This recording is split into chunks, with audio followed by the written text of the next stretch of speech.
अच्छा बेटा, आज हम पढ़ेंगे एप्लीकेशन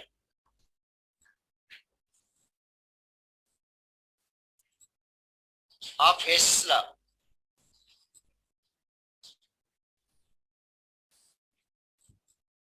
देखो एप्लीकेशन किसकी बेटा? हेस लॉ की।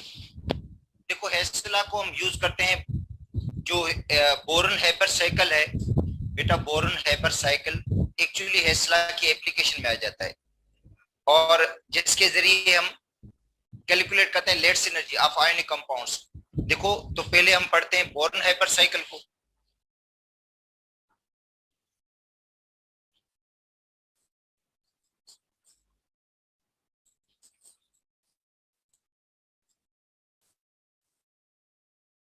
बोरन हेबर साइकिल है बेटा किसके लिए? लेट्स एनर्जी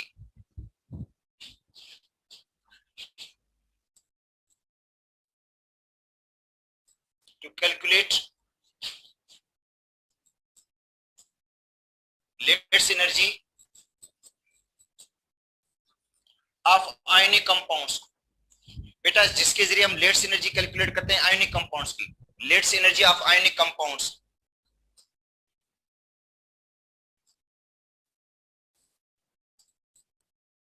ये हम कैलकुलेट करते हैं बेटा। लेट्स एनर्जी कैलकुलेट करेंगे आयनिक कंपाउंड्स की। देखो कैसे? अब देखो ये एम पॉजिटिव आयन और जो एक्स है वो नेगेटिव आयन। ये भी गैसेस आयन है और ये भी गैसेस आयन है। ये आपस में कंबाइन हो जाते हैं, पॉजिटिव और नेगेटिव आयन। एक मोल पॉजिटिव आयन का, एक मोल केटाइन का और एक मोल एनाइन का, ये आपस में कंबाइन हो जाते हैं और कंबाइन होने के बाद क्रिस्टल बनाते हैं एमएक्स, सॉलिड बन गया। और इस एनर्जी को हम कहते हैं लेट्स एनर्जी।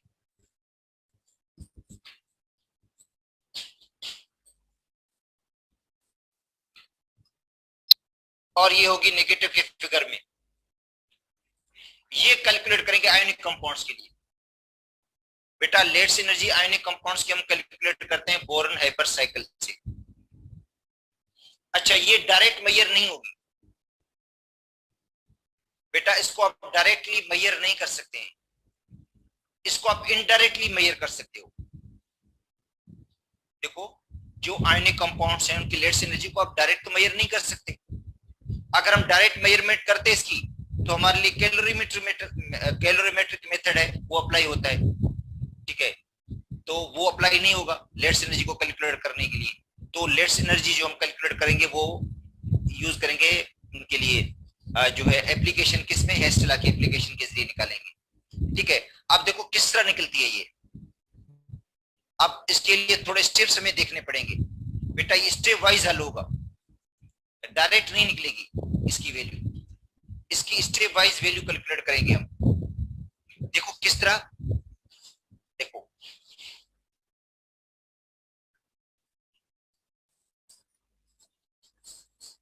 कैलकुलेट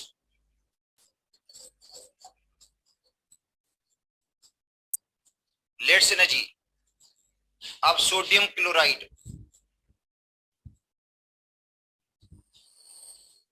बेटा सोडियम क्लोराइड की हम लेट्स एनर्जी कैलकुलेट करते हैं। सोडियम क्लोराइड की लेट्स एनर्जी कैलकुलेट करते हैं फ्रॉम द फॉलोइंग स्टेप्स।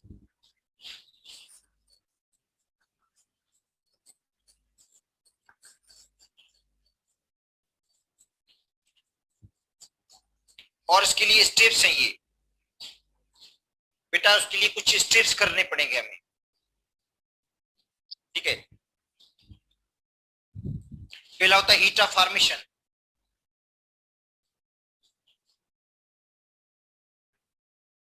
बेटा जो पहले स्टेप है वो है हीट ऑफ फॉर्मेशन।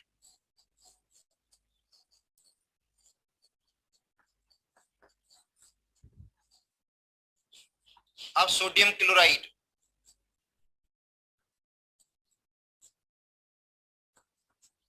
बेटा heat of formation of sodium chloride. तो आप लोग सबको पता है कि सोडियम क्लोराइड किससे बनता है? सोडियम सॉलिड और क्लोरीन गैस से। बेटा देखो सोडियम क्लोराइड जो बनता है वो सोडियम सॉलिड और हाफ मोल क्लोरीन गैस से बनता है सोडियम क्लोराइड सॉलिड।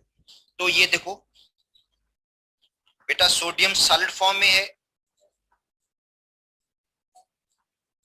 और plus half mole chlorine gas का, आधा मोल क्लोरीन गैस का, और सोडियम क्लोराइड सॉलिड बन जाता है। देखो सोडियम सॉलिड फॉर्म में है, आधा मोल क्लोरीन गैस का है, वो रीड करके सोडियम क्लोराइड सॉलिड बनाते हैं। इस हीट को हम कहते हैं हीट ऑफ फॉर्मेशन। ये लेट्स एनर्जी बेटा नहीं है, ये हीट ऑफ फॉर्मेशन है। ये स्टैंडर्ड हीट ऑफ फॉर्मेशन है जिसकी वैल्यू है -411 किलो जूल पर मोल। देखो इसमें बुक में भी लिखी हुई है ये वैल्यू, आपको मैं बता देता हूं पेज भी, क्योंकि आखिरी टॉपिक यही है इसका। तो सोडियम क्लोराइड और पेज नंबर आपको बता देता हूं, पेज भी बता देता हूं, 207 पेज पर है। Boron hyper cycle. और उसके बाद अगले पेज पर 208 पेज पर ये प्रॉब्लम भी है। तो सोडियम क्लोराइड की जो हीट ऑफ फॉर्मेशन है बेटा, सोडियम क्लोराइड की जो हीट ऑफ फॉर्मेशन है वो है -411 -411 इसकी heat of formation sodium chloride की।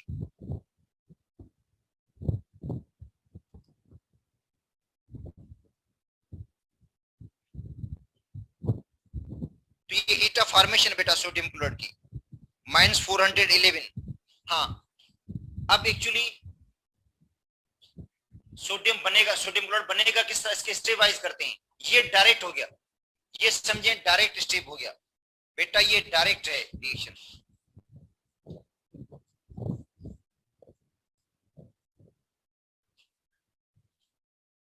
ये डायरेक्ट रिएक्शन है। एक्चुअली बनेगा कैसे sodium, formation of sodium chloride step wise बेटा, ये डायरेक्ट रिएक्शन है। ये डायरेक्ट का आप एंथैल्पी आप कह दो हीट ऑफ फॉर्मेशन। अब आते हैं इनडायरेक्ट कैसे बनेगा ये। तो ये पहला स्टेप इसका हो गया जिसमें ये डायरेक्ट बना है। और अब आते हैं स्टेप वाइज फॉर्मेशन।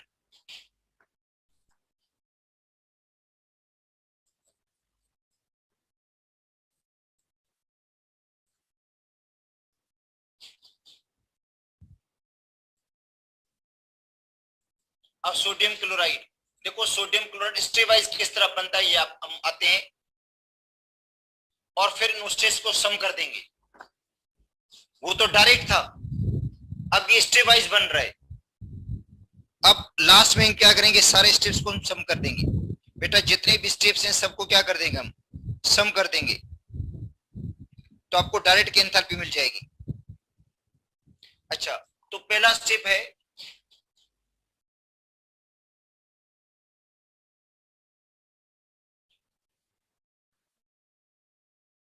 कि सोडियम सॉलिड जो है इसको हम कहते हैं हीट ऑफ सब्लिमेशन।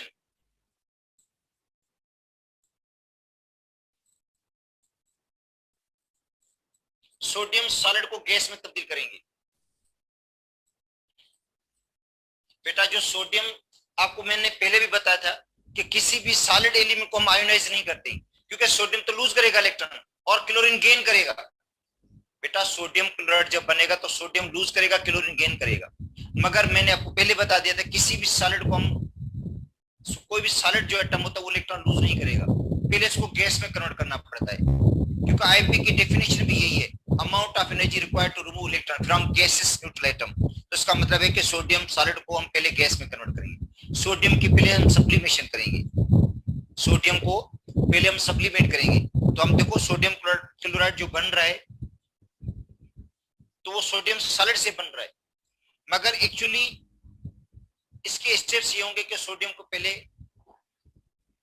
सब्लिमेट करेंगे हम, सॉलिड है उसको हम हीट देंगे और सोडियम गैस में तब्दील हो गया। तो जाहिर बस सॉलिड्स को जब गैस में तब्दील करेंगे इसको हम कहते हैं सब्लिमेशन।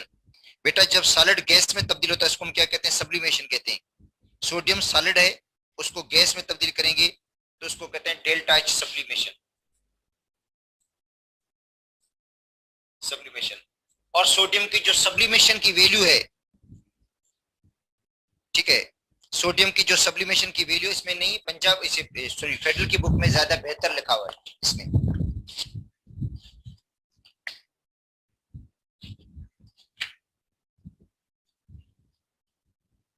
बेटा ये फेडरल की बुक ले लेते हैं, उसमें ज्यादा बेहतर लिखा हुआ ये।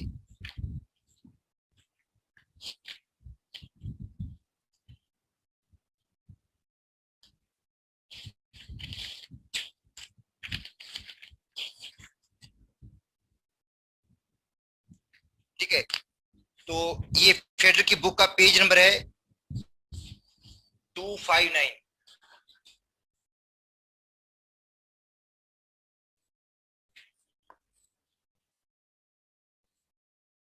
ठीक है बेटा, पेज पर। तो सोडियम की जो सब्लिमेशन की वैल्यू है वो है 108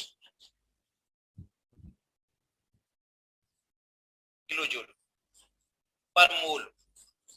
मतलब अगर सोडियम के पूरे मोल को आप सब्लिमेट करना चाहते हैं, सोडियम के पूरे मोल को आप गैसेस फॉर्म में तब्दील करना चाहते हैं, तो आपको एनर्जी देनी पड़ेगी 108। अच्छा, एक्चुअली क्योंकि सोडियम सॉलिड तो हम यूज ही नहीं करते, जब हम आयोनाइज करते हैं तो सोडियम गैसल फॉर्म में हम लेते हैं। तो इसका मतलब है जो हीट ऑफ फॉर्मेशन में हमने सोडियम सॉलिड लिया है, देखो बेटा हीट ऑफ फॉर्मेशन में हमने जो सोडियम लिया है वो सॉलिड में, तो उसको हमने क्या करना है, पहले इसको हमने सब्लिमेट करना है। तो सीट को हम कहते हैं हीट ऑफ सब्लिमेशन। बेटा हीट ऑफ सब्लिमेशन है ये। हाँ, अब क्या करेंगे, हीट ऑफ, उसके बाद है हीट ऑफ आयोनाइजेशन।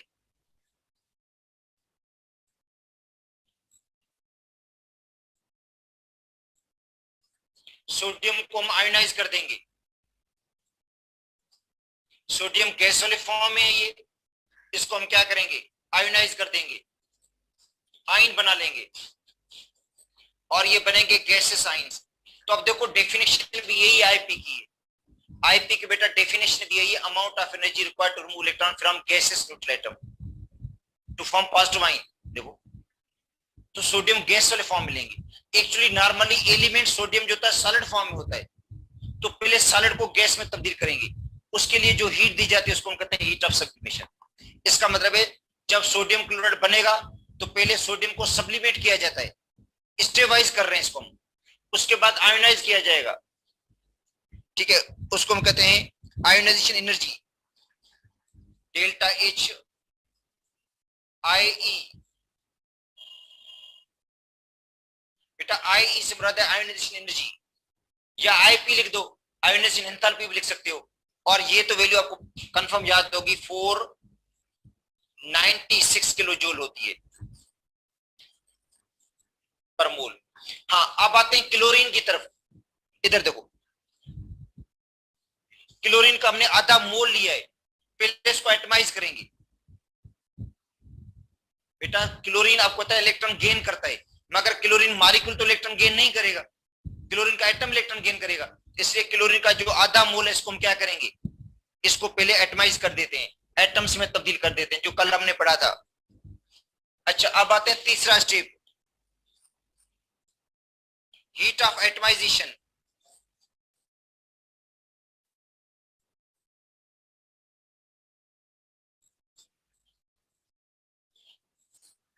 एटमाइजेशन की हीट, इसका मतलब है क्लोरीन का जो आधा मोल है इसको किस में तब्दील करेंगे, क्लोरीन एटम के अंदर। मॉलिक्यूल को डिसोसिएट कर रहे हैं एटम के अंदर, एटम का एक मोल बना रहे हैं। बेटा मॉलिक्यूल को हम डिसोसिएट कर रहे हैं एटम के अंदर, तो delta H atomisation.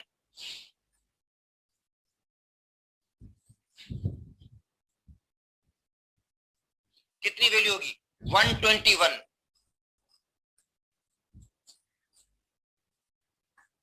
Kilo joule पर मोल।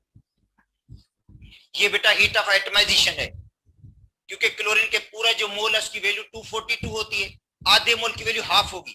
बेटा क्लोरीन का पूरा मोल को जब डिसोसिएट करेंगे आप लोग तो एनर्जी देनी पड़ती है 242, आधे मोल की वैल्यू भी आधी होगी, तो हाफ ली है इसकी एटमाइजेशन की वैल्यू।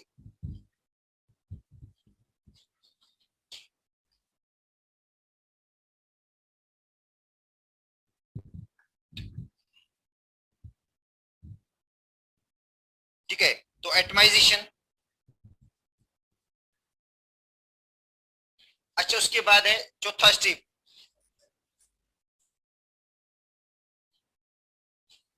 अच्छा, उसके बाद है इलेक्ट्रॉन गेन एंथैल्पी।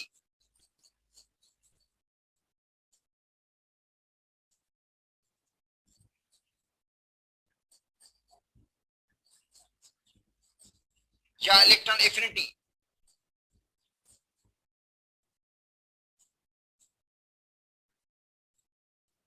बेटा इसको इलेक्ट्रॉन गेन एंथैल्पी भी बोलते हैं। जब भी कोई एटम इलेक्ट्रॉन गेन करता है तो जो एंथैल्पी चेंज होती है उसको हम कहते हैं इलेक्ट्रॉन एफिनिटी या इलेक्ट्रॉन गेन एंथैल्पी।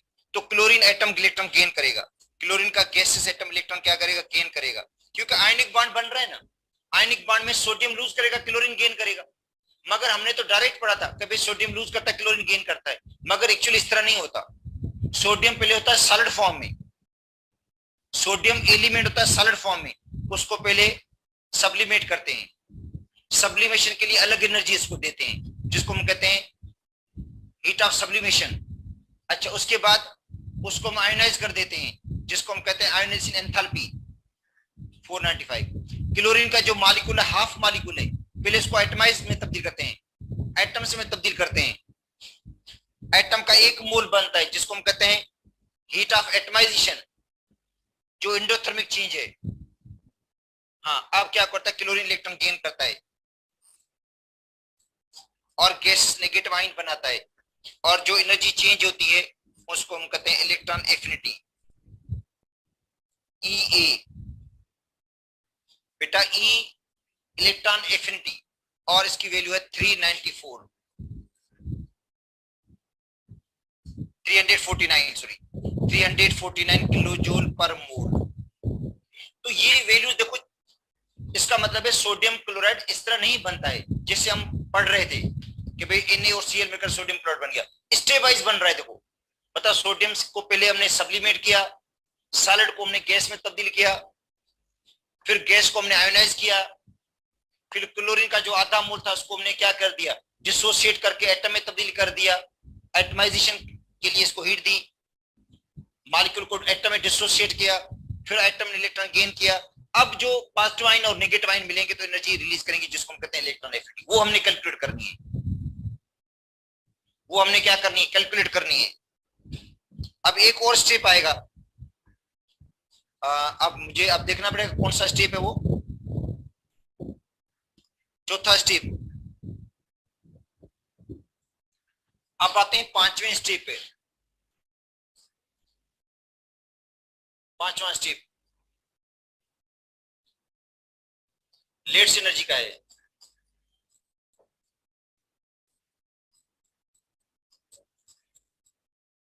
बेटा पांचवा स्टेप किसका है, लेट्स एनर्जी का। अब सोडियम आयन और क्लोराइड आयन ये मिलकर सोडियम क्लोराइड सॉलिड बना लेंगे, NaCl सॉलिड बना लेते हैं, और जो डेल्टा एच की वैल्यू है उसको हम कहते हैं लेट्स एनर्जी Le। ये हमने कैलकुलेट करनी है। तो अब बताओ सोडियम क्लोराइड जो है बेटा उसमें कितने स्टेप्स हो गए बनने में। इधर देखो, सोडियम क्लोराइड के बनने में सारे स्टेप्स इन्वॉल्व हुए तब जाकर सोडियम क्लोराइड बनाए।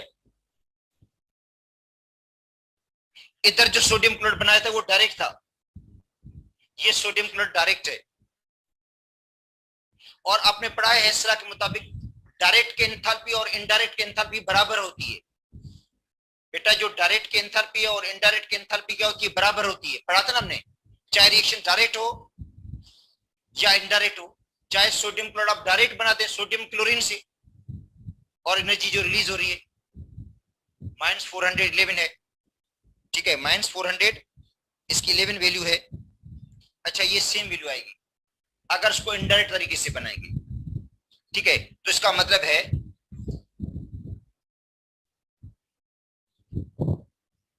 जो हीट ऑफ फॉर्मेशन है, डेल्टा एच फॉर्मेशन, ठीक है, ये सबका सम है। Delta H sublimation plus delta H I ionise energy plus delta H atomisation और plus delta H electron affinity E A और plus delta H lattice energy, इनका सबका सम होगा ना, ये डेल्टा एच फॉर्मेशन के बराबर होगा। अब देखो यही है, ये डायरेक्ट, ये बेटा क्या है, ये डायरेक्ट है और ये इनडायरेक्ट है। इन सबको सम करोगे बेटा, इन सबको सम करोगे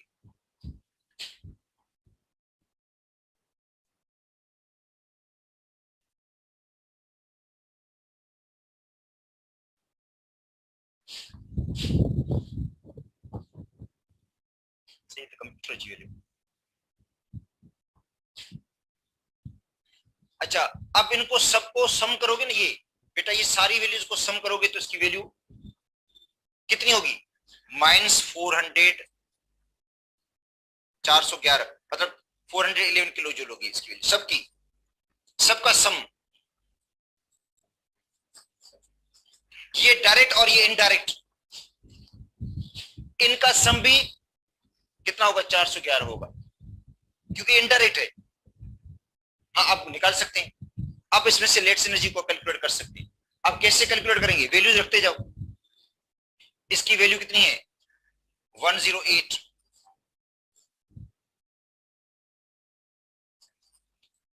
किलो जूल पर मोल। अच्छा, यूनिट नहीं लिख देता हूं, किलो जूल नहीं लिख देता हूं, क्योंकि यूनिट नहीं, बाद में लिख देता हूं, ठीक है, 108।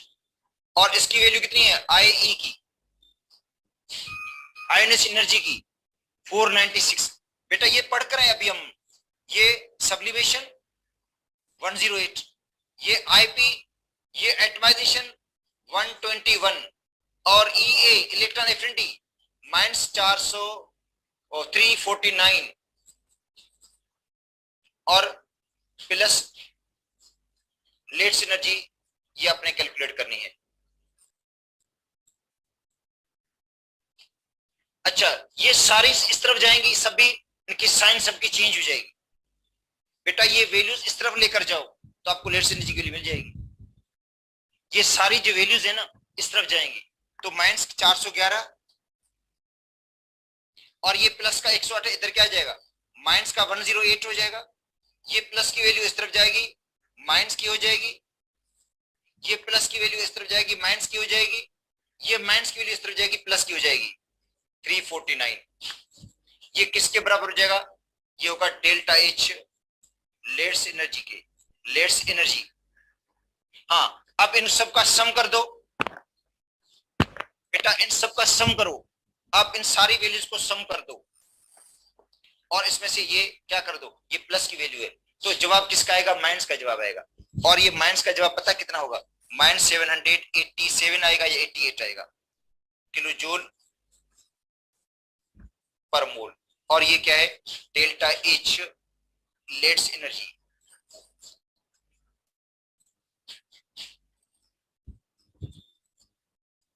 ठीक है। हाँ, अगर आप प्रूव करना चाहते हैं बेटा, प्रूव करना चाहते हैं कि ये बराबर है या नहीं है, तो अगर प्रूव करना चाहते हैं इसको, तो डेल्टा एच फॉर्मेशन किसके बराबर है, delta H sublimation plus delta H I से मुराद आयोनिक एंथैल्पी है, plus delta H atomisation plus delta H electron affinity plus delta H lattice energy. इन सब की वैल्यूज पुट कर दो, इन सब की वैल्यूज पुट करो। इसकी वैल्यू कितनी है सब्लिमेशन की, 108 इसकी वैल्यू कितनी है, आई इलेक्ट्रॉन एफिनिटी की 496, एटमाइजेशन की क्या है 121, -349, -788। इनका सबका जो जवाब आएगा बेटा, इन दोनों को सम करके, इन दोनों को सम करके ये माइनस करोगे तो इसका जो जवाब आएगा वो आ जाएगा -411। पहले आप कैलकुलेट करके देखो, किलो जूल पर मोल। तो इसका मतलब है सोडियम क्लोराइड चाहे डायरेक्ट बनाओ चाहे इनडायरेक्ट बनाओ, वैल्यू क्या होगी, सेम होगी। मगर सोडियम क्लोराइड के बनने में कितने स्टेप्स इन्वॉल्व हुए हैं, सोडियम क्लोराइड के बनने में सारे स्टेप्स इन्वॉल्व हुए, मतलब उसके अंदर हीट ऑफ सब्लिमेशन भी हुई है। देखो मैं दोबारा वापस आता हूं उसी टॉपिक पे। अच्छा, बोरन हेबर साइकिल जो होता है बेटा कैलकुलेट करता है लेट्स एनर्जी, क्योंकि लेट्स एनर्जी इनडायरेक्टली, डायरेक्टली तो कैलकुलेट हो नहीं सकती, इनडायरेक्टली कैलकुलेट हो सकती है। ठीक है, कहां से, हीट ऑफ फॉर्मेशन से, सोडियम क्लोराइड की जो हीट ऑफ फॉर्मेशन उसी से, क्योंकि सोडियम क्लोराइड की जो हीट ऑफ फॉर्मेशन वो डायरेक्ट है। तो अब देखो, ठीक है, तो लेट्स एनर्जी को कैलकुलेट करने के लिए पहले क्या, heat of formation sodium chloride direct, sodium solid plus half mole chlorine gas का सोडियम क्लोराइड सॉलिड बन गया, और इसकी हीट ऑफ फॉर्मेशन जो है वो कितनी है, -411 है। ये डायरेक्ट हो गया। अब आते हैं इनडायरेक्ट। इनडायरेक्ट का मतलब है सोडियम जो सॉलिड में है पहले इसको सब्लिमेट करना पड़ेगा। बेटा आपको पता है आयनिक बॉन्ड बनने में सोडियम इलेक्ट्रॉन लूज करता है, क्लोरीन गेन करता है, मगर जो आप सोच रहे हैं कि भाई सोडियम सॉलिड ही इलेक्ट्रॉन लूज करेगा, वो नहीं है। मतलब जो सॉलिड एलिमेंट है सबसे पहले इसको सब्लिमेट किया जाता है। क्या करते हैं इसको, तो देखो सोडियम को हमने सब्लिमेट किया, सब्लिमेशन इसको कहते हैं हीट ऑफ सब्लिमेशन, जिसकी वैल्यू 108 है। फिर सोडियम जो गैस वाले फॉर्म में आ गया है सब्लिमेशन के बाद, उसको हमने आयोनाइज कर दिया, 496 की आईपी की वैल्यू है, आयोनाइज एनर्जी इसको बोलते हैं। फिर क्लोरीन का हमने हाफ मोल लिया है, और क्लोरीन मॉलिक्यूल इलेक्ट्रॉन गेन नहीं करेगा, क्लोरीन का एटम गेन करेगा, इसलिए हाफ मोल क्लोरीन के मॉलिक्यूल को हमने तोड़ दिया एटम के अंदर, और तोड़ने के लिए एनर्जी इस्तेमाल कितनी हुई, 121 किलो जूल पर मोल। और फिर क्या हुआ, क्लोरीन का जो हाफ मोल है, और सॉरी क्लोरीन का जो एटम है, क्लोरीन एटॉमिक क्लोरीन, ये क्लोरीन का एटम है, वो इलेक्ट्रॉन गेन करेगा, और गेन करके क्या बनाएगा, नेगेटिव आयन बनाएगा, और जो एनर्जी चेंज होगी इसको हम कहते हैं इलेक्ट्रॉन एफिनिटी। और अब क्या होगा, अब सोडियम आयन भी बन चुका है और क्लोराइड आयन भी बन चुका है, ये मिलकर सोडियम क्लोराइड बनाएंगे, जिसको हम कहते हैं लेट्स एनर्जी, और यही हमने कैलकुलेट करनी है। तो हीट ऑफ फॉर्मेशन जो है इन सब का सम है, जो हीट ऑफ फॉर्मेशन वो बेटा सबका सम है। देखो हीट ऑफ फॉर्मेशन क्या है, सारी एनर्जीज का सम है, sublimation, IP, atomization, electron affinity और लेट्स एनर्जी। अब बाकी सबकी वैल्यूज गिवन है, हीट ऑफ फॉर्मेशन की वैल्यू भी आपको गिवन है 411, सब्लिमेशन की भी वैल्यू गिवन है, आईपी की वैल्यू गिवन है, एटमाइजेशन की गिवन है, इलेक्ट्रॉन एफिनिटी गिवन है, लेट्स एनर्जी की वैल्यू गिवन नहीं है। अब क्या करेंगे, आपको पता है मैथमेटिकल रूल है कि ये जो वैल्यू जितनी भी है सारी सारी इस तरफ जाएंगी, बेटा सब इस तरफ जाएंगी, तो ये प्लस की वैल्यू इस तरफ गई, माइनस की हो गई, ये प्लस की वैल्यू इस तरफ गई, माइनस की हो गई, ये वैल्यू प्लस की इस तरफ गई, माइनस की हो गई, ये माइनस की इस तरफ गई, प्लस की हो गई, ये किसके बराबर होगा, लेट्स एनर्जी के। हाँ, इन सबको सम कर दो, ये सब नेगेटिव की वैल्यूज हैं, ये सम करके इसमें से ये माइनस करोगे तो जवाब आएगा 787। ठीक है, ये क्या है बेटा, लेट्स एनर्जी है। ठीक है, लेट्स एनर्जी है इसकी।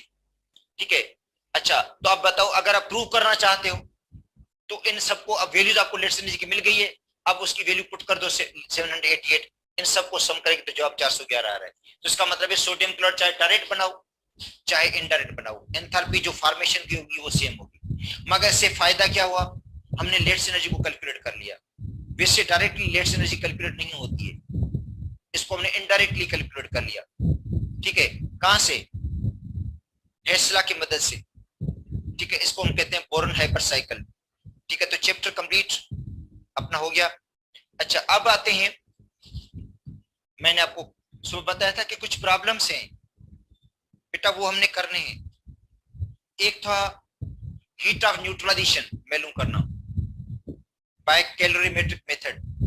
बेटा कैलोरीमेट्रिक मेथड के तहत निकालेंगे हीट ऑफ न्यूट्रलाइजेशन।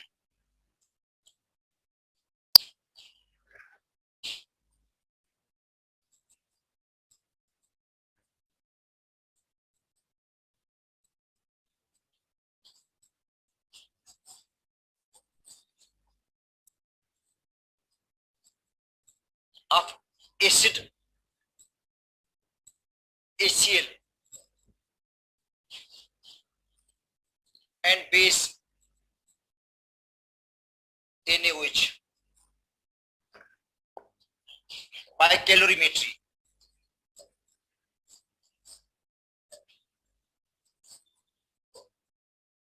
बेटा कैलोरीमेट्रिक मेथड के तहत। अब मैं बता दूं इसके अंदर प्रॉब्लम दिया गया बेटा आपको, ठीक है। प्रॉब्लम इसके अंदर गिवन है जिसकी आपको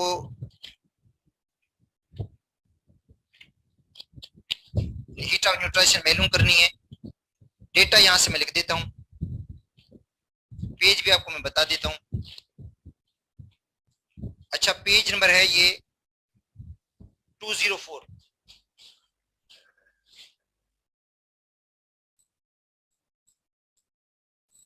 बेटा 204 पेज पर है ये प्रॉब्लम, जो कहता है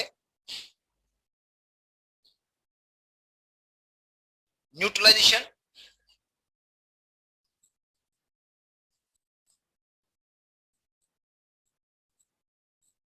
ऑफ 100 cm क्यूब। ये बेटा वॉल्यूम है 100 cm क्यूब ऑफ 0.5 m, ये मोलरिटी है, ये मोलर कंसंट्रेशन है ऑफ NaOH, ये बेस है NaOH विथ, इसका रिएक्शन किसके साथ करवा रहे हैं 100 सेंटीमीटर क्यूब ऑफ 0.5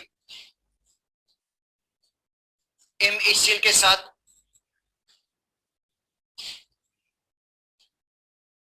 अच्छा, जब एसिड और बेस मिलते हैं आपस में तो रिएक्शन होता है न्यूट्रलाइजेशन और एक्सोथर्मिक चेंज है ये, और टेम्परेचर राइज होगा।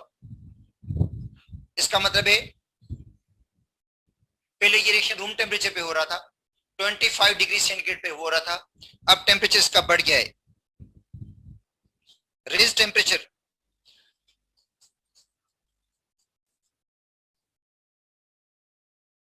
सुबह भी आपको मैं बता रहा था कि टेम्परेचर रेज होगा। बेटा कैलोरीमेट्रिक मेथड के अंदर जाहिर है जब टेम्परेचर चेंज होगा तभी तो हम हीट को मेजर करेंगे। Raise the temperature of the reaction mixture.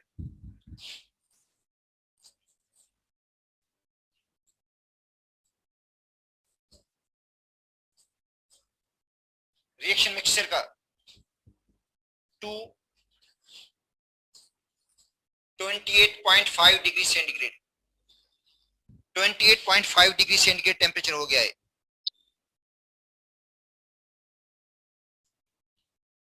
और पहले 25 डिग्री सेंटीग्रेड था, जो पहले टेम्परेचर था वो 25 था। अच्छा, उसके बाद क्या कहता है find the enthalpy of neutralization, find the enthalpy of neutralisation.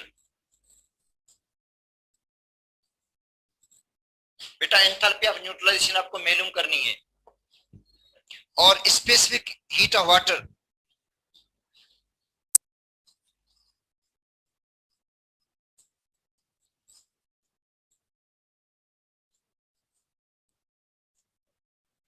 Specific heat जो वाटर की है वो है 4.2।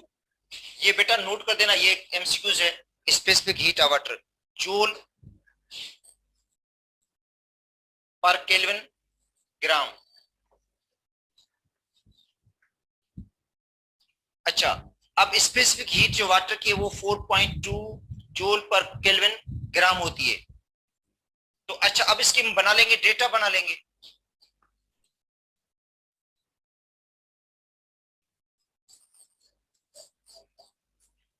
बेटा डेटा में specific heat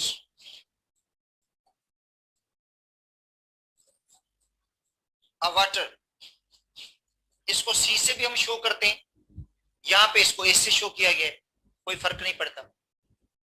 specific heat of water ए से इसको शो किया गया है 4.2 जूल पर केल्विन पर ग्राम। मगर ये वैल्यू नोट कर देना जरूर आप, वाटर की बेटा स्पेसिफिक हीट जरूरी है याद करना, ठीक है। इसका मतलब वाटर का 1 ग्राम लेंगे और उसका जब टेम्परेचर हम 1 केल्विन बढ़ाएंगे, टेम्परेचर 1 केल्विन बढ़ाते हैं तो जो एनर्जी एब्जॉर्ब होती है वो 4.2 जूल एब्जॉर्ब होती है।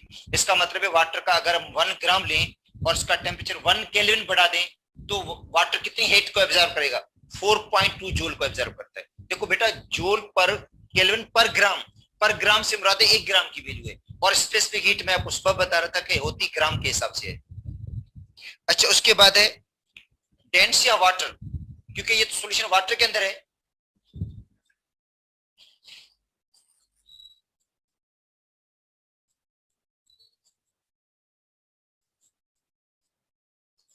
at 25 डिग्री सेंटीग्रेड is 1 ग्राम पर सेंटीमीटर क्यूब। बेटा जो डेंसिटी वाटर की 1 ग्राम पर सेंटीमीटर क्यूब है, इसका मतलब है वाटर का 1 सेंटीमीटर 1 ग्राम के बराबर है। वाटर का 1 सेंटीमीटर क्यूब 1 ग्राम के बराबर होगा, क्योंकि बेटा ग्राम पर सेंटीमीटर डेंसिटी इसकी, वाटर की जो डेंसिटी है बेटा 1 ग्राम पर सेंटीमीटर, तो इसका मतलब है वाटर का 1 ग्राम 1 सेंटीमीटर जगह गिरता है, या 1 सेंटीमीटर वाटर लेंगे तो उसका वजन 1 ग्राम होगा, ठीक है। तो हमारे पास है कितना, 100 और 200 है बेटा, बेटा 200 सीएम क्यूब सॉल्यूशन है, तो 200 सेंटीमीटर ऑफ वाटर सॉल्यूशन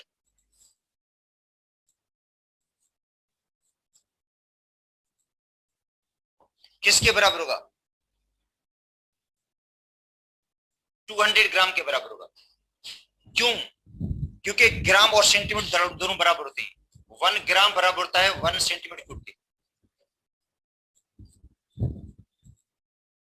किसका, वाटर का, याद कर लो ये बेटा नोट कर दो, वाटर का 1 ग्राम 1 सेंटीमीटर जगह घेरता है, तो वाटर के कितने हो जाएंगे सॉल्यूशन के, बेटा ये 100 और ये 100 कितने हो गया 200, तो रिएक्शन मिक्सचर का जो टोटल मास होगा कितना होगा 200 ग्राम होगा, 200 ग्राम होगा इसका वजन, ठीक है। टोटल मास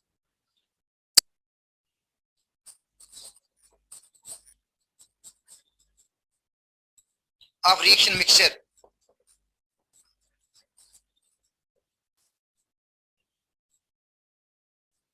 बेटा जो रिएक्शन का मिक्सचर है जो 200 सीएम क्यूब है, इसका वजन 200 ग्राम होगा।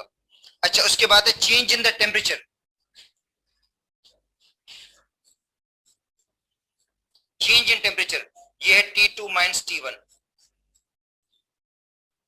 28.5 माइनस 25, क्योंकि इनिशियल टेम्परेचर 25 था,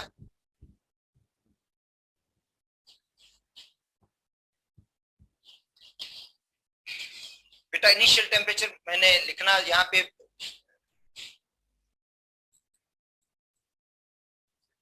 ये इनिशियल टेम्परेचर है इसका, तो फाइनल टेम्परेचर है 28.5, तो 28.5 में से 25 माइनस करेंगे तो जवाब आएगा 3.5 केल्विन, क्योंकि जो डिफरेंस होता है केल्विन में डिग्री सेंटीग्रेड में बराबर होता है। बेटा जो डिफरेंस है ये डिफरेंस निकाल रहे हैं, याद करो टेम्परेचर जो डिफरेंस है वो डिग्री सेंटीग्रेड का और केल्विन का बराबर होता है डिफरेंस, ठीक है। अच्छा अब आते हैं,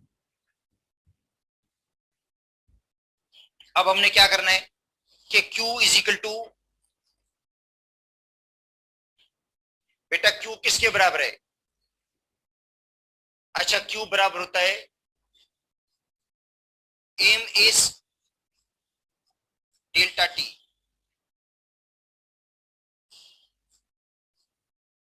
अब एम क्या है, मास है रिएक्शन के मिक्सचर का, एस क्या है, स्पेसिफिक हीट है वाटर की, और डेल्टा टी क्या है, change in the temperature, temperature में चेंजिंग है, ठीक है। तो मास कितना हो गया बेटा 200 ग्राम हो गया। और जो स्पेसिफिक हीट है वाटर की कितनी है, 4.2 जूल पर केल्विन ग्राम। और जो डेल्टा टी है वो है 3.5 केल्विन। अच्छा, अब देखिए कौन से यूनिट आपस में कट रहे हैं। बेटा ये ग्राम ग्राम में कैंसिल हो जाएगा, केल्विन केल्विन में कैंसिल हो जाएगा, जवाब आएगा जूल के अंदर। अच्छा, कितना जवाब आता है देखो इसका। बेटा इसका जो आंसर आ रहा है वो आ रहा है 2940 जूल। ये इसका आंसर है।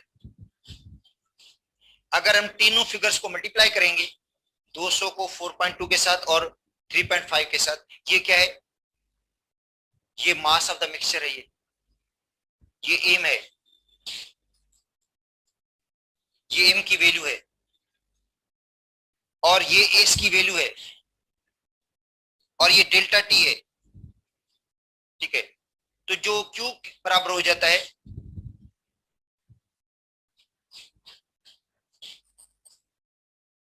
अच्छा क्यू किसके बराबर हो गया बेटा, ठीक है, 2940 जूल के बराबर है। Convert into kilo joule. अब इसको किलो जूल में तब्दील कर दें, ये जूल में है। अब क्या करेंगे, 2940 को 1000 से हम डिवाइड कर देंगे तो जवाब आएगा 2.94 किलो जूल। ठीक है, ये वैल्यू है 294 किलो जूल। अच्छा, इन एक्सोथर्मिक रिएक्शन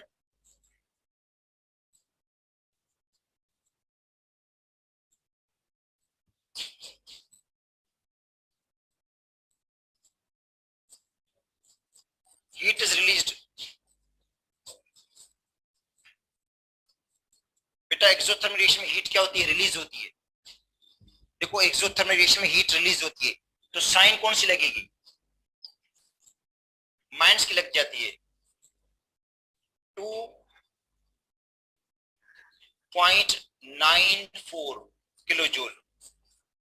हाँ, अब हमने देखना ये हम पर मोल के हिसाब से निकालना चाहते हैं। हमारे पास जो अमाउंट है बेटा, जो सॉल्यूशन का मिक्सचर का अमाउंट है ना, वो हमने हमारे पास है 0.5 मोलर सॉल्यूशन है। 0.5 मोलर सॉल्यूशन है मगर 100 के अंदर है। बेटा देखो 100 सीएम क्यूब के अंदर है। अच्छा, अब निकालेंगे अमाउंट इन ग्राम्स या मोल निकाल दो। देखो बेटा 0.5 मोलर सॉल्यूशन, 0.5 मोलर सॉल्यूशन है, तो 0.5 मोलर सॉल्यूशन का मतलब मोल पर डीएम। देखो बेटा जो 0.5 मोल पर डीएम है ना ये, ठीक है, तो ये इसका मतलब है कि 0.5 मोल्स हैं किसके अंदर, 1000 मिलीलीटर सॉल्यूशन के अंदर। मगर हमारे पास सॉल्यूशन है 100 मिलीलीटर, तो 100 मिलीलीटर में कितने मोल्स होंगे। देखो बेटा 0.5 मोलर सॉल्यूशन है हमारे पास, देखें 0.5 मोलर सॉल्यूशन ऑफ NaOH।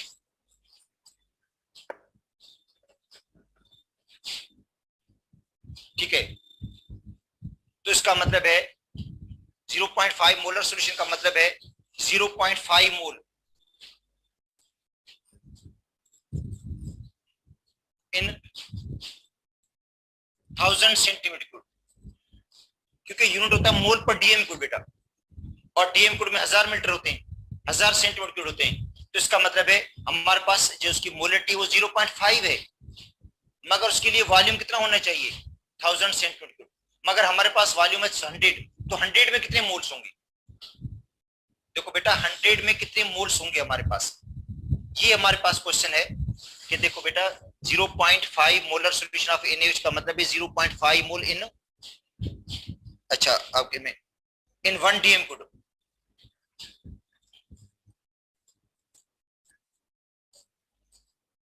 या 0.5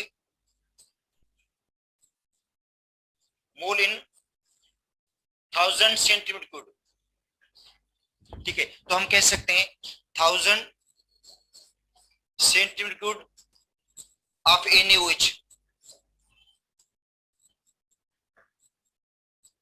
कंटेन्स 0.5 मोल। बेटा अगर 1000 सेंटीमीटर क्यूब होते NaOH के तो उसके अंदर 0.5 मोल होते, तो 1 सेंटीमीटर क्यूब में कितने होंगे ऑफ NaOH के अंदर मोल्स कितने होंगे 0.5 मोल डिवाइड बाय 1000। अच्छा मगर हमारे पास वॉल्यूम कितना है 100 cm क्यूब है ऑफ NaOH। अब बताओ 100 cm क्यूब में मोल कितने होंगे, मल्टीप्लाई कर दो 100 से।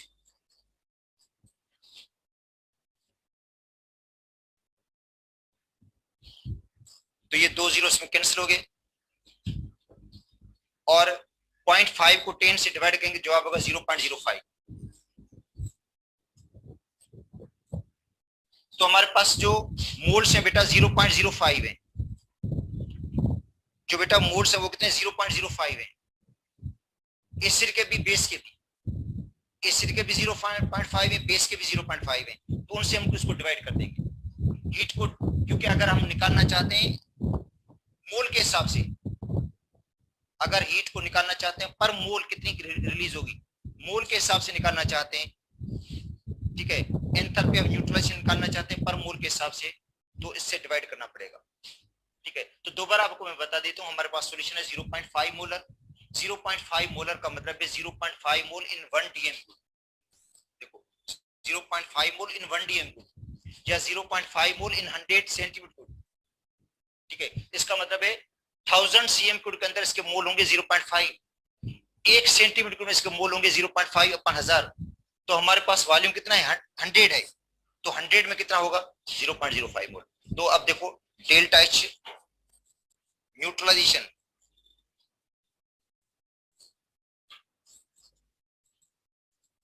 जो डेल्टा H न्यूट्रलाइजेशन होती है वो होती है बेटा Q अपन N, उसको डिवाइड करेंगे मोल के हिसाब से, मोल से डिवाइड करेंगे हम, ठीक है। तो Q की कितनी वैल्यू है -2.94 और मोल कितने 0.05। तो इसका आंसर आएगा बेटा, इसका आंसर आता है -58.8, -58.8 किलो जूल पर मोल। तो ये हीट ऑफ न्यूट्रलाइजेशन है मोल के हिसाब से। अगर 1 मोल एसिड का 1 मोल बेस का रिएक्ट करेंगे बेटा, 1 मोल एसिड का और 1 मोल बेस का रिएक्ट करेंगे तो इतनी हीट रिलीज करेंगे। ये कल भी हमने पढ़ा था 57 था, वहां कल हमने पढ़ा था 57 था बेटा। अब इसका जवाब क्या है 58 आया, तो इसका मतलब है 57 58 हीट ऑफ न्यूट्रलाइजेशन है किसकी, स्ट्रॉन्ग एसिड और स्ट्रॉन्ग बेस की। जब स्ट्रॉन्ग एसिड स्ट्रॉन्ग बेस के साथ मिलेंगे तो इतनी हीट रिलीज करेंगे, मगर वीक एसिड वीक बेस के साथ मिलता है तो इतनी हीट रिलीज नहीं करता बेटा। वीक एसिड जब वीक बेस के साथ मिलेगा तो इतनी हीट रिलीज नहीं करेगा। तो एक ये हो गया। अच्छा दूसरा होता है हीट ऑफ कंबस्शन। बेटा जो दूसरा प्रॉब्लम है वो हीट ऑफ कंबस्शन से रिलेटेड है।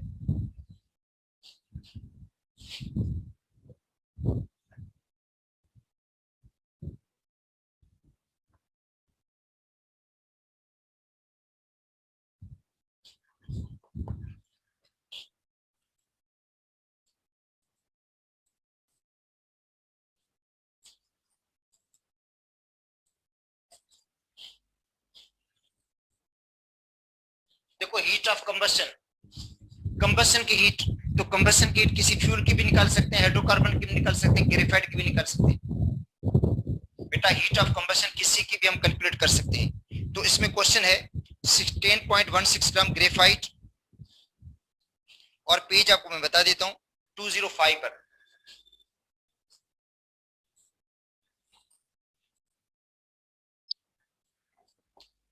द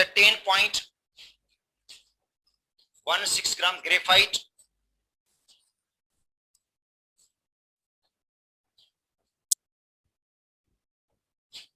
is burned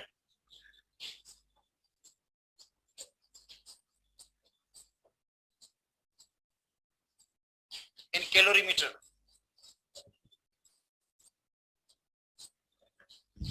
ठीक है, इसकी कंबशन हो रही है बॉम्ब कैलोरीमीटर के अंदर, and the temperature rise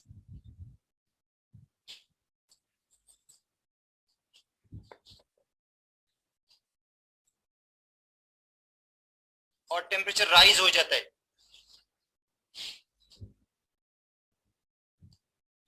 temperature rise recorded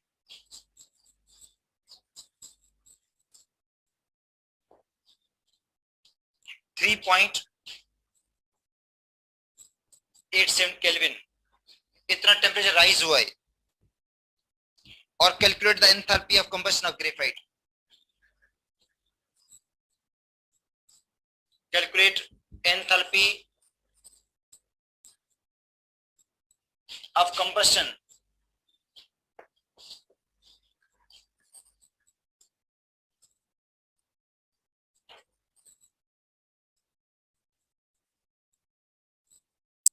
of graphite. तो एंथैल्पी कंबशन की ग्रेफाइट की मालूम करनी है, और जो हीट कैपेसिटी है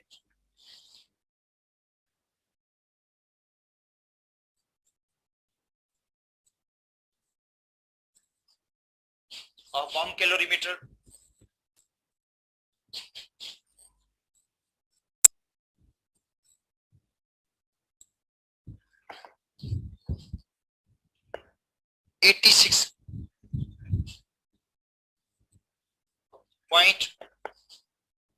.02 किलो जूल पर केल्विन। अच्छा, तो बेटा जो फार्मूला है इसका देखो, वो ये है Q, सुबह भी आपको मैंने बताया था, Q is equal to C into delta T. बेटा Q किसके बराबर है? C into delta T. अच्छा, C क्या है? हीट कैपेसिटी है बॉम्ब कैलोरीमीटर की, जिसके अंदर वाटर भी मौजूद है, और बॉम्ब, इन दोनों की कलेक्टिव जो हीट कैपेसिटी है वो 86.02 है। और जो डेल्टा टी है वो चेंज इन टेम्परेचर है, उसको मल्टीप्लाई करेंगे चेंज इन टेम्परेचर से। ठीक है, तो C की वैल्यू भी आपको गिवन है, जो 86 है, 86.02 इंटू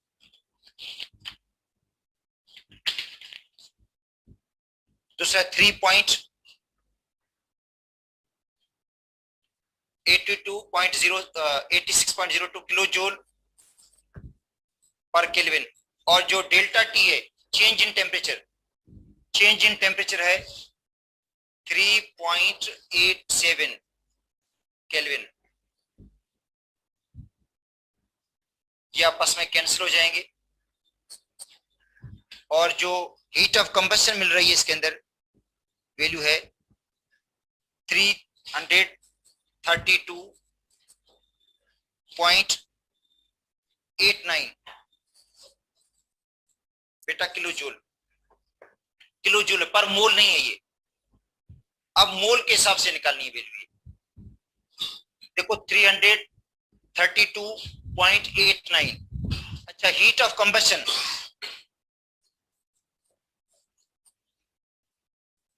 हीट ऑफ कंबशन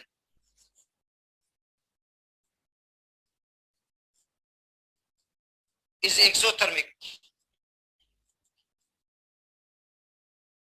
बेटा हीट ऑफ कंबशन एक्सोथर्मिक है, तो जो साइन आएगी वो नेगेटिव की होगी, जो साइन आएगी वो बेटा नेगेटिव की होगी, -332.89। देखो बेटा, हीट ऑफ कंबशन एक्सोथर्मिक, इसलिए साइन जो होगी वो नेगेटिव की, वो हीट रिलीज होगी, इसलिए साइन जो लगाएंगे हम वो नेगेटिव की लगाएंगे, क्योंकि हीट ऑफ कंबशन है। अच्छा, अब आते हैं मोल्स।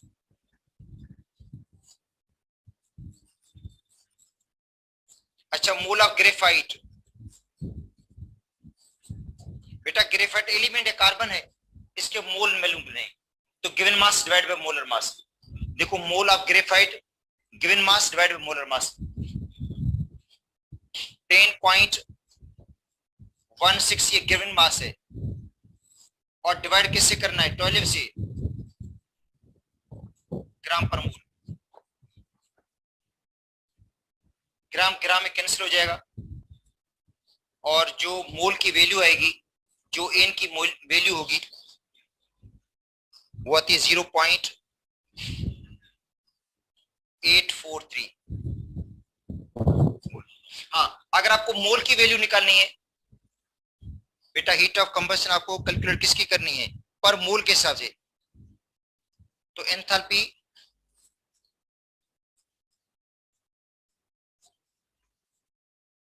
ऑफ कंबशन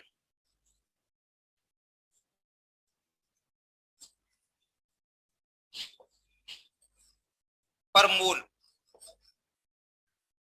तो क्या करेंगे 332.89 को डिवाइड करेंगे किसके साथ, एन की वैल्यू के साथ।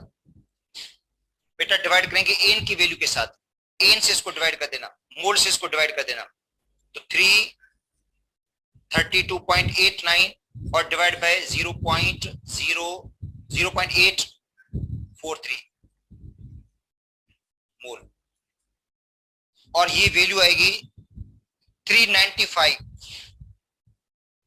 बेटा, माइनस 395 किलो जूल पर मोल। तो ये हमें पता है कि ग्रेफाइट की जो हीट ऑफ कंबशन है राउंड अबाउट 394 होती है। देखो ग्रेफाइट की जो हीट ऑफ कंबशन है, ग्रेफाइट कार्बन है, जब उसको हम जलाते हैं कार्बन डाइऑक्साइड बनता है, तो उसकी जो हीट ऑफ फॉर्मेशन होती है वो 394 होती है। तो ये प्रॉब्लम है इसके अंदर वैल्यू में आ गई है 395। तो 395 क्या है, ये हीट ऑफ कंबशन है कार्बन की या ग्रेफाइट की, C plus O2 arrow CO2। देखो C ग्रेफाइट प्लस ऑक्सीजन बन गया CO2, ठीक है, किलो जूल पर मोल। अच्छा, अब आते कुछ प्रॉब्लम्स हैं। डेल्टा ई को कैलकुलेट करने के। बेटा delta E change in the internal energy, Sindh की बुक में ये दो प्रॉब्लम्स हैं। अगर इसी टाइप का कोई प्रॉब्लम आ जाएगा तो कर लेंगे आप लोग फिर।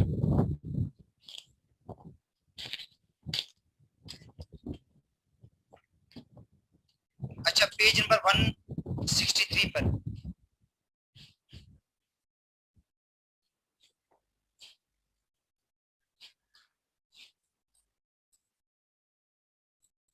बेटा 163 पेज एसटीपी की बुक है ये।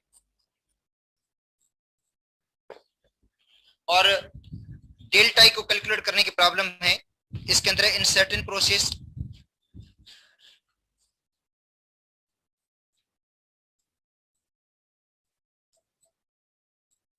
in certain process 848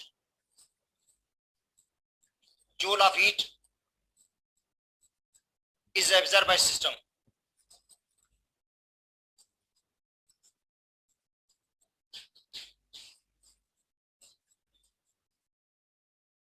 सिस्टम क्या कर रहा है, हीट को एब्जॉर्ब कर रहा है। while 394 joule of work is done on system, work is done on system है। Calculate delta E.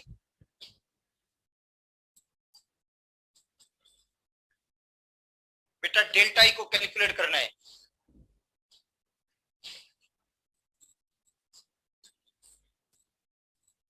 देखो पहले क्यू की वैल्यू लिखेंगे। देखो हीट इज एब्जॉर्ब, तो जब हीट एब्जॉर्ब होती है तो क्यू की वैल्यू पॉजिटिव होगी, साइन पॉजिटिव की लगेगी, 848 जूल। अच्छा, वर्क डन ऑन सिस्टम है।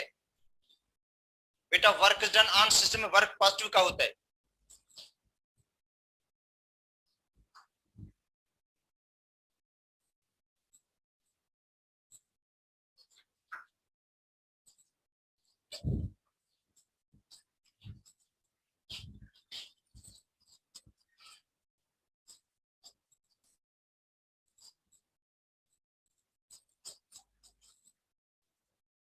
ठीक है। और वर्क डन ऑन सिस्टम के लिए जो डेल्टा ई का फॉर्मूला लगता है वो था Q प्लस W। बेटा डेल्टा ई बराबर होता है Q प्लस W, क्योंकि वर्क डन ऑन सिस्टम में तो पॉजिटिव का होगा।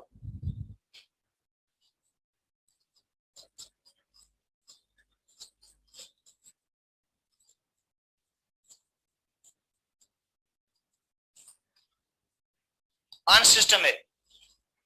अच्छा तो Q की वैल्यू कितनी है बेटा?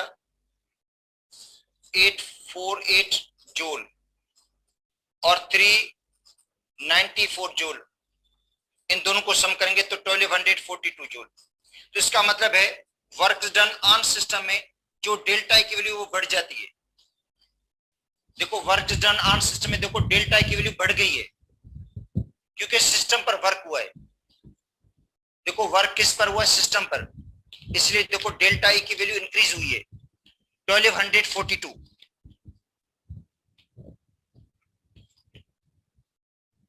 अच्छा सेकंड प्रॉब्लम है जिसकी मैं डेटा लिख देता हूं।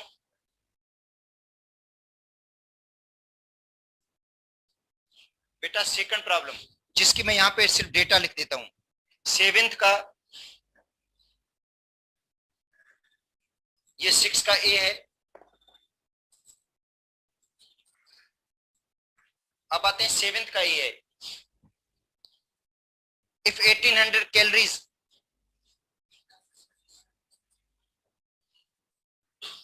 Is added to system. देखो सिस्टम को 1800 कैलोरीज हीट सप्लाई की जा रही है। सिस्टम को हम हीट सप्लाई करें 1800 कैलोरीज, उसके बाद system does work.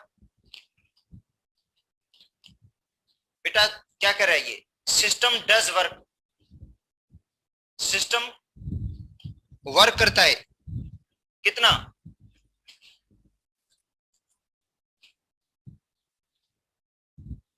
2800 calories.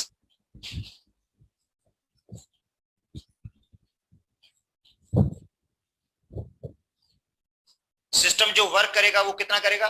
2800 calories का वर्क करेगा। और वर्क डन बाय सिस्टम है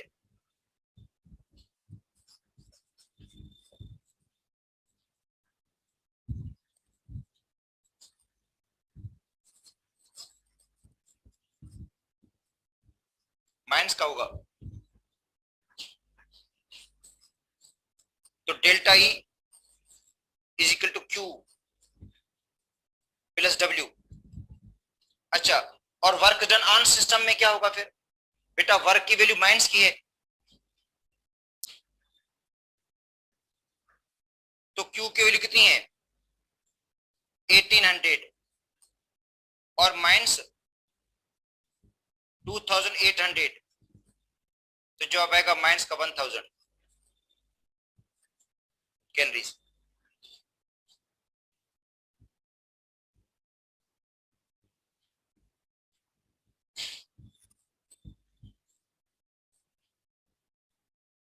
तो जो डेल्टा की वैल्यू देखो कम हो गई है।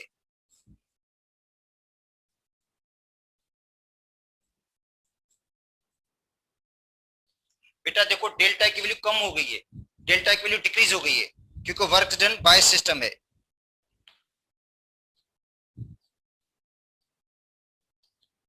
अच्छा उसके बाद है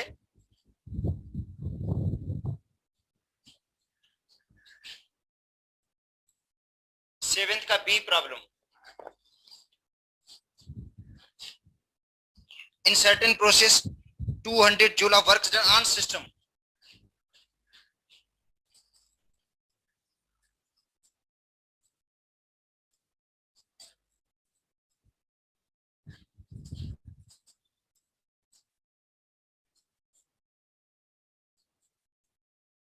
वर्क डन ऑन सिस्टम है बेटा, work is done on system.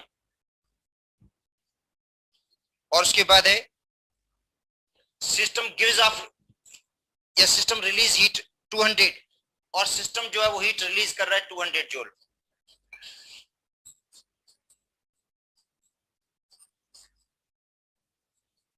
Delta E calculate करें तो डेल्टा ई बराबर हो जाएगा Q प्लस W अच्छा, क्यू की वैल्यू आपको पता है माइनस के अंदर है, माइनस का 200 हो जाएगा। और डब्ल्यू की वैल्यू आपको पता है प्लस की है 300 जूल, तो सॉरी 500 जूल, तो जवाब आएगा 300 जूल। जो डेल्टा ई का जवाब आएगा वो आएगा 300 जूल।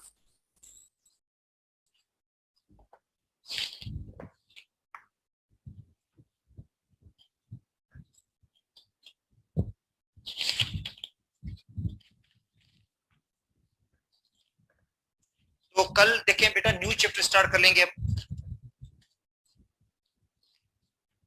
और कल जो हम चैप्टर स्टार्ट करेंगे वो है केमिकल काइनेटिक्स। अच्छा, केमिकल काइनेटिक्स पढ़ाने का मकसद इसलिए है कि हाफ एंट्री टेस्ट में जो स्टूडेंट्स हैं उनका सिर्फ यही चैप्टर रहता है। हाफ एंट्री में जो स्टूडेंट्स हैं उनका सिर्फ केमिकल काइनेटिक्स रहता है, क्योंकि केमिकल इक्विलिब्रियम मैंने पढ़ा दिया है, ऑक्सीडेशन रिडक्शन, इलेक्ट्रोकेमिस्ट्री भी उनको मैंने पढ़ा दिया, इलेक्ट्रोकेमिस्ट्री का चैप्टर पढ़ा हुआ है, और केमिकल इक्विलिब्रियम का भी चैप्टर पढ़ा दिया। सिर्फ यही रहता है केमिकल काइनेटिक्स। ठीक है, तो केमिकल काइनेटिक्स के बाद जो है वो केमिकल इक्विलिब्रियम भी पढ़ेंगे और इलेक्ट्रोकेमिस्ट्री।